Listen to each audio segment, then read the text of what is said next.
میرے گھر والے کہنے لگے کھانا چھوڑ دیں پہلے اس کی بات سن لے. میں نے کہا پتر کیا ہوا, کسی نے مارا ہے کسی استاد نے؟ کہنے لگے نہیں حضرت, گھر فون کیا تھا تو میری اماں اور ابا کی لڑائی ہو رہی ہے. بچہ کانپ رہا ہے, ٹانگیں کانپ رہی ہیں. میں نے کہا کیا ہو کیا گیا تمہیں پتر, لڑائی ہو رہی ہے تو گھروں میں ہو ہی جاتی ہے. کہنے لگے نہیں آپ کو پتہ نہیں وہ بڑا سخت لڑتے ہیں. میرے والد جب میری والدہ کو مارنے کے لیے آگے بڑھتے ہیں تو ہم سارے چار پنجوں کے نیچے چھپ جاتے ہیں, ہمیں خوف آتا ہے, وہ منظر خطرناک ہوتا ہے. یہ کون تکلیف دے رہا ہے اپنے بچوں کو؟ یہاں بیٹھے ہمارے ہاں میلوں دور رہتے تھے اس کے گھر والے, تو وہ تکلیف میں تھا, تو گھر میں کیا کیفیت ہوگی؟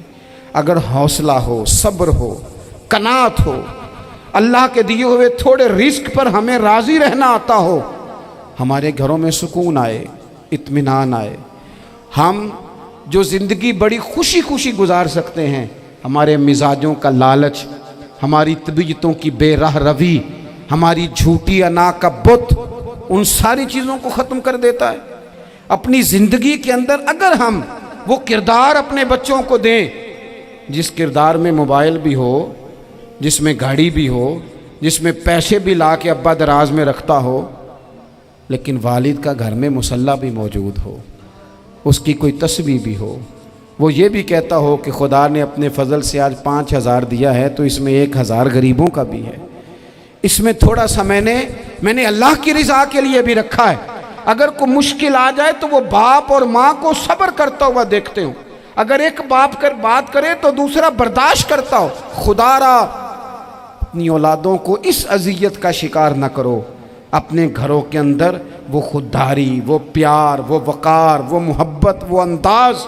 آپ تھکے ہوئے ہیں کوئی شک نہیں, آپ بہت سارے مسائل کا باہر شکار ہوں گے کوئی شک نہیں, لیکن آپ باہر سے تھک کے آئے ہیں. اور اگر آپ باہر اپنی فیکٹری کے مالک ہیں اور دفتر کے بڑے ہیں تو گھر میں بھی تو آپ بڑے ہیں نا.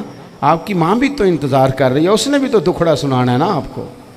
آپ یہ دیکھیے کہ آپ کے بچے بھی تو انتظار کر رہے ہیں, وہ چاہتے ہیں کہ ابا آ کے بیٹھیں تو ہم ان کے سینے پہ چڑھ کے تھوڑا کھیلیں. آپ کی اہلیہ منتظر ہیں.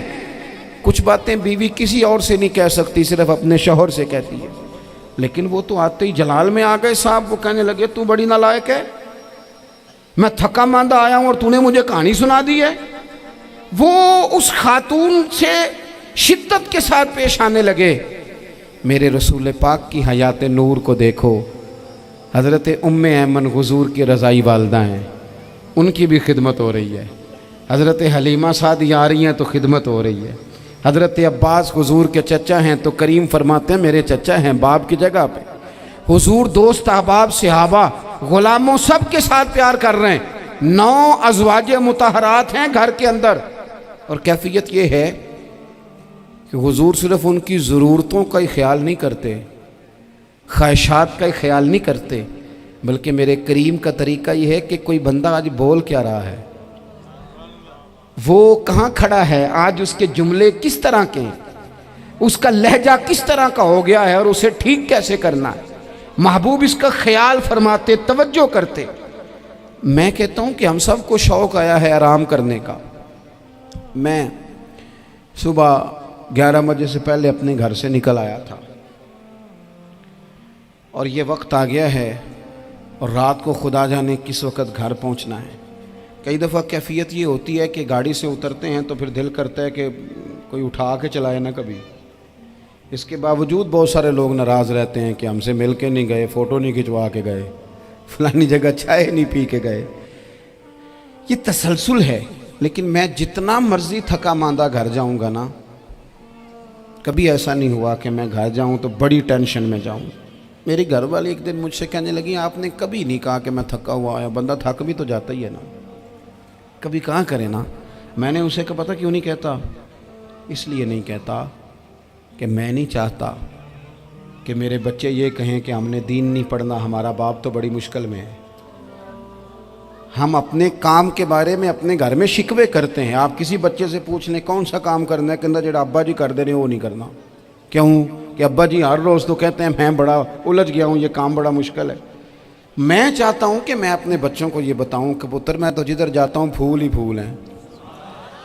میں تو جدھر سے گزرتا ہوں محبت ہی محبت ہے، میں تو جدھر سے دیکھتا ہوں دعائیں ہی ملتی ہیں، تاکہ ان کا شوق پیدا ہو۔ میرے عزیز، آپ تھوڑا سا دل بڑا کریں۔ اگر آپ ایک کی وجہ سے پورا گھر سکون میں آ جاتا ہے تو آپ دل بڑا کیوں نہیں کرتے؟ جگہ ڈھونڈتے ہیں بس مجھے کوئی تنگ نہ کرے، کوئی میری باپ ماں بدولت کو کوئی پریشان نہ کرے۔ بخاری شریف سنیے، حضرت عائشہ صدیقہ رضی اللہ تعالیٰ عنہ بیٹھی ہیں، حضور فرمانے لگے عائشہ آج ایک بات نہ بتاؤں تمہیں؟ یا رسول اللہ بتائیے۔ حضور فرمانے لگے جب تم مجھ سے ناراض ہوتی ہو تب بھی مجھے پتہ چل جاتا ہے، اور جب راضی ہوتی ہو پھر بھی پتہ چل جاتا ہے۔ تو حضرت سیدہ عائشہ صدیقہ بات سن کے بڑی خوش ہوئیں، یا رسول اللہ وہ کیسے؟ حضور فرمانے لگے کبھی کبھی تم قسم اٹھاتی ہو۔ یا رسول اللہ ہاں۔ فرمایا جب ہوتی ہو نا راضی، خوش، تو پھر کہتی ہو مجھے رب محمد کی قسم صلی اللہ علیہ وسلم، پھر تم میرے نام کے ساتھ رب کریم کا نام ملا کے قسم اٹھاتی ہو، رب محمد کی قسم۔ یا رسول اللہ بالکل ایسے ہی ہے۔ اور فرمایا جب تمہارے دل میں کوئی بات ہوتی ہے نا تو پھر تم کہتی ہو مجھے رب ابراہیم علیہ السلام کی قسم، پھر تم رب محمد نہیں کہتی۔ یہ بخاری مسلم میں موجود ہے۔ حضرت عائشہ صدیقہ نے تو بات سنی تو کھل گئی طبیعت، کہنے لگی کریم صدقے جاؤں، یہاں تک خیال فرماتے ہو؟ کس کے جملے کہاں پہنچ گئے، یہاں تک خیال ہے؟ فرمایا مجھے پتہ چل جاتا ہے کہ تمہاری کیفیت کیا ہے، کہاں کھڑی ہو۔ اور بھئی ہم تو اپنی ماں کا بھی خیال نہیں رکھتے۔